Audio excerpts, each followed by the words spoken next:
Well, would you look at the time?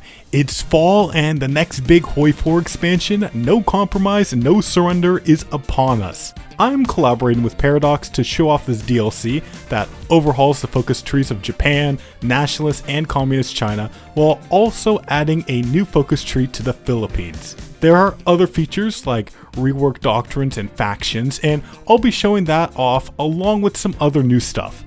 That's why I'm going to be doing a historical Japan run so y'all can get a good idea what you're in for. Before I jump in though, I have to mention that the base game of HOI4 is going to be free to play from the 20th to the 24th for the few of you who are watching that still don't have the game, and the DLC is out today for you to buy. I'd recommend you watch this video first so you know what you're in for, and if you're sold, buy the expansion through my link below and use my referral code GOTOCOLLEGE so you support this channel by giving me a small cut of the purchase while still getting yourself a Steam key. China has gotten another facelift to more accurately reflect their situation in 1936, and as you can see, they were doing a lot worse at this time. So let's see how Japan is going to exploit that. Things have been greatly expanded in this new focus tree. In addition to the historical path being expanded, you also have fully revamped alt history paths for all the different ideologies. You also get this new imperial influence mechanic for factions representing different parts of Japanese politics, and the level of their influence will give you buffs or debuffs. When you start building, you'll notice a new resource, coal. That is because energy has been added to the game, and coal is going to be what you use to generate the energy needed to power your factories. Think of it like a soft cap on how many factories you can use, and your consumption is also affected by your economic law. Now I'm going to show you how they changed doctrines. Special Forces doctrine is still the same, but as for the rest, now you pick a main doctrine that gives you a bonus. Then there are 4 branches relating to different parts of your military where you get buffs as you use those units. You can mix and match these sub-doctrines with the grand doctrines however you want, and there's also new officer corps spirits to go with them. Alright, I can hear you all now. Let's get into the game. Your playthrough will be determined by how you respond to Saburo Izawa's trial timing out. On February 26th, the Gadoa faction will attempt a coup. If you purge them, you'll go historical, eventually being fascist. Support them, you'll go monarchist. And if you try to rein in the military, you'll go towards a civil war to go democratic or communist. Since I'm doing historical Japan, we're taking these psychos out. Imperial Japan is a place for sane and rational minds. The factions in Japan will occasionally give you side quests, and the completion of them will affect the balance between the army and the navy. But we need to be building up for our main quest with our invasion of China. The army is going to make you declare whether you want it or not. While this build-up goes on, we're taking care of the Koreans who are very mad about our rule for some reason. Sadly, we can't send volunteers to the Spanish Civil War anymore for some easy XP, so I'm just kind of sitting on my hand for a while. After an unproductive disagreement in the Japanese cabinet about the role of the army and the government, there is another branching path. Historically, we continue our path to war with China and make our own faction, but there's also the option of befriending Chiang Kai-shek and forming a Japanese-Manchu-Chinese alliance, which I just think is so funny to imagine. I feel like I have a good idea how that meeting would go. You're batshit insane! I created the historical Japanese faction, and now I can show you some of the new stuff with these factions. So the first thing you'll notice is the faction goals, which I really like a lot. You set these goals to accomplish, and when you do that, you'll get the reward along with an initiative point which you use to get more goals or other perks you'll unlock later on. It took me a while to realize you don't start with Menjiang as a puppet anymore. You have to do a focus to puppet them and establish the Mongol military government. From there though, you can launch a limited war against the Shaanxi warlord without getting everyone else involved. This was going to be a slam dunk for me considering my superior numbers, quality, and leadership, but I'm also bringing a tank just cuz. They aren't very great tanks by any standard, but looking at my opposition, their only counter for armor is mean words and cries for mercy. This low fuel pop-up is greatly appreciated, although I get the feeling I'm still going to be missing it a lot. When the operations begin, this barely counts as combat. This is basically training exercise for my men. I was starting to think I may actually be able to straight up kill them here, but the lack of any infrastructure here quickly caught up to us. Those Japanese soldiers were living off of water soups basically, but they still managed to take the Shaanxi capital of Taiyuan. I thought we got the W now, but then I looked at their surrender progress and took a deep sigh. I'd have to take every single tile to win, which may seem pretty easy from this point, but not so much when the timer for this campaign runs out in 4 days. I'm not even supposed to take Shaanxi in this war. All that work for one mediocre province. I'm very rusty with Japan, that's why I'm late with this war declaration, but finally, in late December, we're going in on the Chinese. The opening is a lot easier with the two new warlords in the north. Hebei Chahar has no troops and collapses after you take Beijing. For the first few weeks, there is barely a Chinese army to fight. I'm just getting a bunch of land with minimal costs. By January, we're busting through Shandong, and the Kuomintang army is still barely anywhere. Although, once they annex the Shandong clique, I think that triggers the AR to start sending troops to fight me. So, come February, I prepared my next move, the classic naval invasion of Shanghai. The best advice for beating China is that every offensive needs to end with an encirclement. If you don't kill units, you're going to be spending a lot of time in the purgatory known as Southern China. So I'm going to try to bag as many Chinese divisions as possible around the Yellow River. My tanks lead the charge, but the infrastructure in the area is really catching up with them. Despite that, we do have favorable terrain to attack, so we push forward and eventually snag a solid army's worth of division in the area. After that, the Kuomintang has taken some devastating losses after that pocket, but with all the divisions they have left, we're gonna have to think bigger next time. I was looking for another spy and saw an interesting new face. Ignatius Timothy Tribish Lincoln. He stood out so much that I knew he had to be real, and sure enough he is.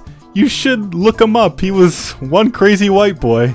My favorite part of his story was when he was palling around with the Nazis until he was like, wait a minute, I'm Jewish, and then ran to Asia. In the summertime, I had established a good front line against the Chinese and was preparing a plan to crush the Kuomintang skull. It was very ambitious, but if it worked, I'd win the war very quickly afterwards. On July 8th, we hit the beaches around Shanghai and quickly broke the under-equipped garrison. Speed was important here, so I made sure those troops were constantly moving towards their objectives. In the next week, the second part of the plan started with our tanks breaking into Henan. On the open plains, they were unstoppable, and the Chinese forces in eastern China were in chaos trying to figure out how they could fight this. My tanks split up, with one group going westwards to cut off Zhengzhou, while the other went south towards Nanjing. The Shanghai army did eventually take Nanjing, and soon met my tank forces in Hefei to cut off all the Chinese armies on the coast. It was a decent catch, but we were only halfway done here. Our lines were thin, and our supplies overextended, but we moved onwards south of Zhengzhou to take the supply hub. Despite the masses of forces in the cities of Kaifeng and Zhengzhou, they basically let it happen, and when they realized what I was doing, it was too late for them. Our infantry kept them in place while my tanks continued moving west and completely cut off the cities. I felt pretty proud of myself for pulling this off. I wouldn't even need to do the focus that unlocks special offensives now. I sit and wait for a few months to build up supply and prepare my next move. The Chinese United Front now lays mortally wounded after that offensive, and soon I will finish them off. They have weak points all over the line that I am more than happy to exploit. With our front line shattered, I raced towards Wuhan to encircle all the remaining troops in central China. Their units are unable to keep up with us, and once again, we are successful in culling another Chinese army from the battlefield. After clearing up the pockets, the Chinese United Front barely has an army left standing. But it seems my success has brought controversy, with several democratic nations now issuing embargoes against me like they haven't conquered people before. Except for the UK for some reason.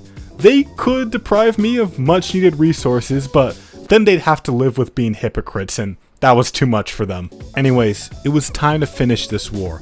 The Chinese army couldn't even hold the entire front line, so I felt it was safe to go for the remaining cities. We did encounter some Soviet volunteers on the way. Stalin sent 10 divisions to slow us down, but at this point, it was too little too late. A year ago, this would have been devastating, but now we can just walk around their troops to reach the city of Chongqing and end this. All of China is going to be under Japanese control for a mere 3 tension. Bro, this log is so funny. I don't know what's funnier though, the Munich conference having the same tension as all of China getting conquered, or the Anschluss being seen as 3 times a bigger deal. With the war over, we now accomplished our faction's goal relating to China, so we can move on to other things. I created the puppet of reorganized China, thinking they could manage the lands well, but I was sadly mistaken.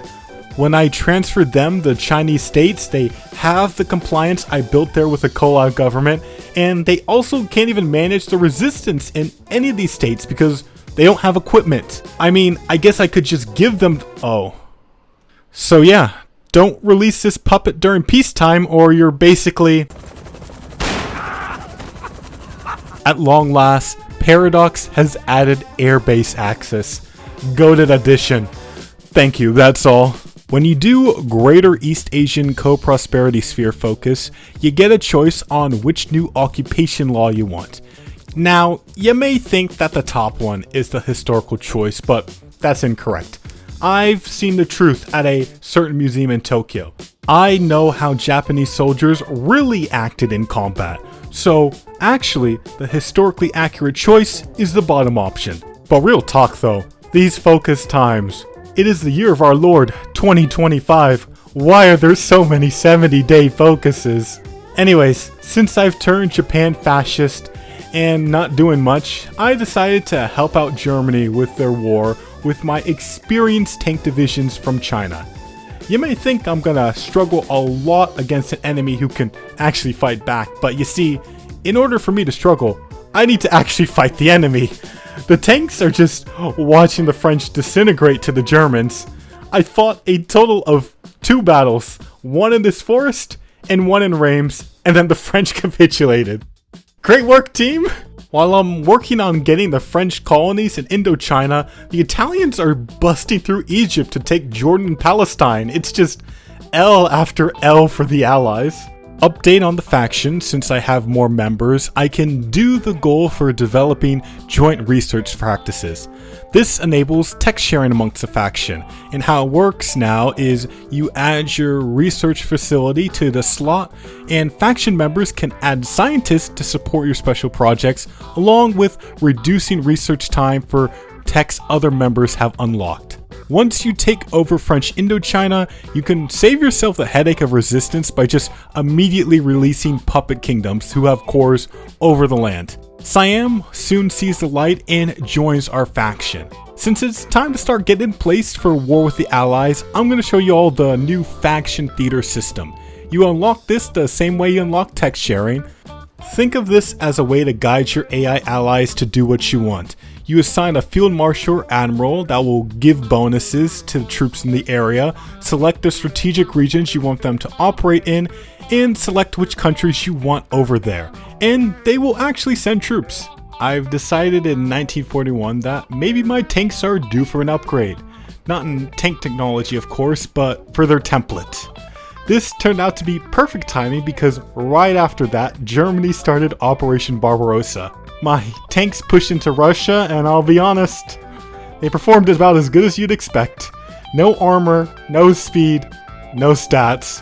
We really went in with no plans, just vibes, I mean, that's historical, so if anything, I'm role-playing. But you know what? Maybe in 1941, we should be building tanks from this decade, or at least the last one. While I'm sure the Germans are greatly appreciative of my help, in September, I feel it is time to get a move on my own objectives in securing Asia and start the Strike Southern Road focus. When you do this focus, you can start preparing a new custom raid for striking Pearl Harbor. I wanted it to hit on the historical date, but I messed up the timing, so December 13th is now going to be the day that lives in infamy. The raid doesn't just blow up a bunch of random US ships, instead their navy gets some bad debuffs for 6 months, which will make it very hard for them to fight me on the seas. Now that I'm at war with the Allies, I feel like this is a relevant enough time to explain the naval reworks. To launch invasions now, you need a certain amount of naval dominance instead of naval supremacy. Each ship provides a certain amount of dominance depending on what it's packing. You can only gain naval dominance from doing a patrol mission with ships.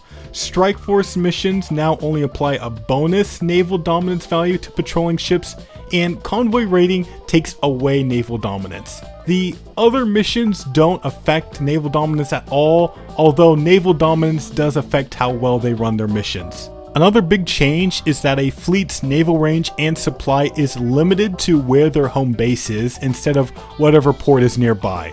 These changes took some getting used to, that's why I'm not making the most of them, but I think overall these are good for naval warfare. Anyways, we're making gains on every front initially. Bose comes in with the offer of the Indian National Army, and of course I have to accept for those attack bonuses. As for the units he gives me, well, I don't know what he wants me to do here. The Philippines campaign is very easy. They barely defended Luzon, and once you take the north, the country capitulates. We take our first L in February 1942 when Yamamoto gets shot out of the sky while in a plane. Weird that this happened a year earlier than it actually did, but I just have to take it on the chin and move on. As you conquer land around Asia, you get decisions to create new puppet regimes in certain territories that kind of basically function like Reichskommissariats for Germany. However, they are a lot worse. Just like Reichskommissariats, they can't fight the resistance by themselves and need your help. With Germany, you can easily just dump 10,000 guns in one Lend-Lease, but Japan being an island nation, all your Lend-Lease is capped by that country's convoys, and you best believe these guys barely have any convoys to start with, meaning resistance is just gonna have a free year in the Philippines. So yeah, don't release this puppet during wartime or you're basically... The invasion of the Dutch East Indies is a breeze, and with the combat bonus from the Indian National Army, British Burma was quickly dealt with. While I'm sinking the Allied subs off of Japan, I'm going to start my next phase of the campaign to focus on the Oceania Islands. The Malayan campaign was the only front I was having a proper fight with. The Commonwealth stuffed a lot of troops in there, and despite the blockade and bombing, progress was slow. Meanwhile in the Pacific, the fight for naval dominance against the Americans was going very well. They haven't sent any proper fleets out to fight me, so I'm just grinding easy XP off these mediocre patrol fleets. The naval dominance couldn't be going any better for me. I literally haven't lost a single warship. Soon I had the dominance needed to finally attempt a landing on Guam. They had a sizable garrison, but with some air support from Saipan, things started going way better. The Americans couldn't even reinforce properly and lost nearly 100,000 men on that island. The next target was Wake Island, and this island was even more stacked with 21 divisions on it. Doesn't matter though, my Marines are really good, and with a little bit of air support, the Americans can barely put up a fight. This time losing nearly 250,000 troops. Now for the update you've all been waiting for. In August 1942, we finally have the technology to make a modern tank. Later on, I gave the Indian National Army a new home in a puppet government I set up in Bengal. Fortunately, this one doesn't have nearly as many problems with resistance as the Philippines and China did. Also, since the Singapore campaign had turned into a stalemate, I tried to attempt a naval invasion in the city, and you wouldn't believe my shock when the Marines were arriving and saw the city was empty. They tried to rush in a garrison to defend the city, but it was too late, and I'm just dumbstruck when I landed. An entire allied army is entrenched in this area, and they weren't guarding the whole reason for them being here in the first place? I'm kinda disappointed with how India's going, not because I'm doing bad, but because it's just too easy. I was hoping they'd put up a decent fight, but after Burma fell, it feels like they got nothing. At least my tanks are having fun bullying the Indians like they did with the Chinese, but I know this front is gonna wrap up soon. I guess the Allies are just having a really bad game in general. India is fighting the war on 3 fronts because Iran and Iraq joined the Axis, with the British getting kicked out of the Middle East.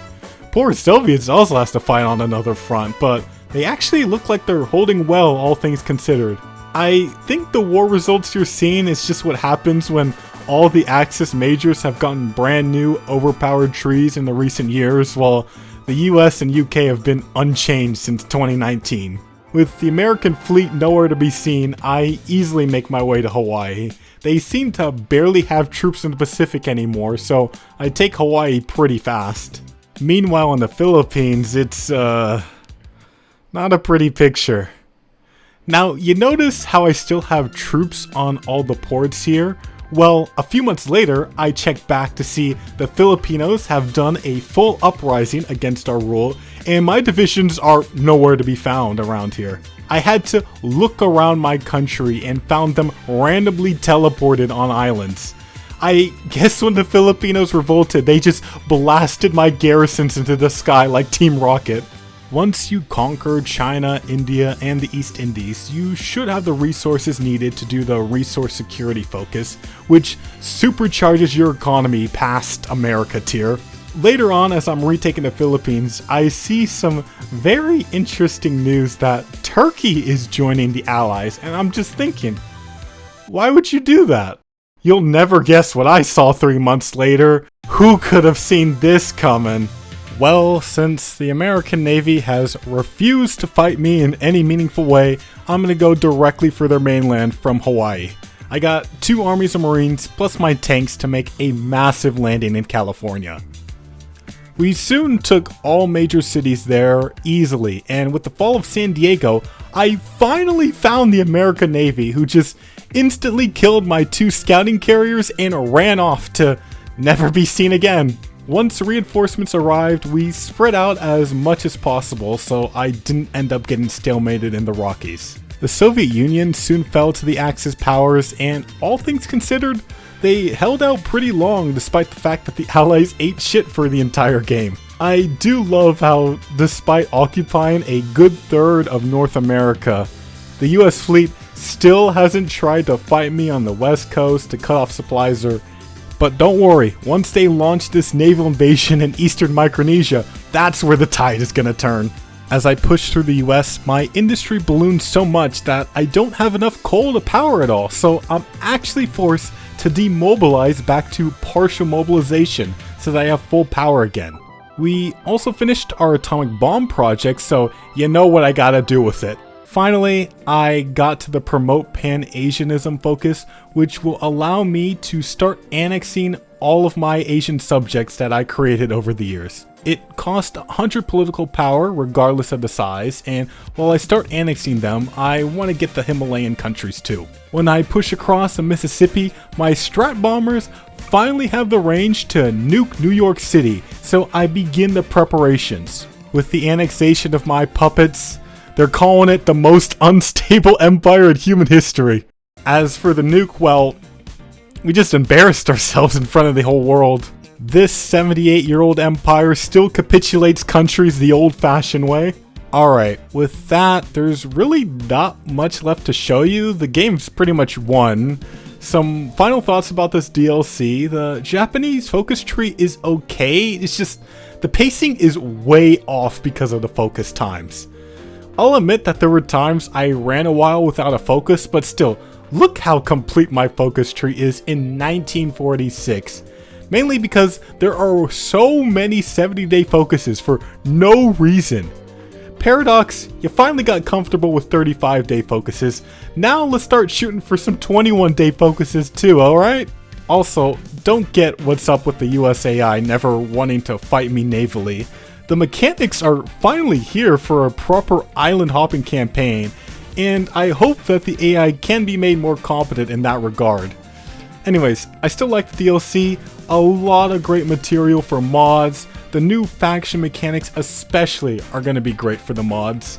I hope y'all enjoyed my showcase of No Compromise, No Surrender. Thanks to Paradox for sponsoring me. If y'all want to buy it, make sure to do it through my link down below, or just buy it from the Paradox store and use my referral code GOTOCOLLEGE. If you don't, well, just like the video so others will see this video too. I'm gonna try out Call Me China next time to see how their situation has changed, so subscribe to see that video soon. Thank you to my wonderful alumni supporting me on Patreon. If you want to see your name in the People's Liberation Army next HOI4 video, consider chipping in there. Now, that's all from me today. Bye bye.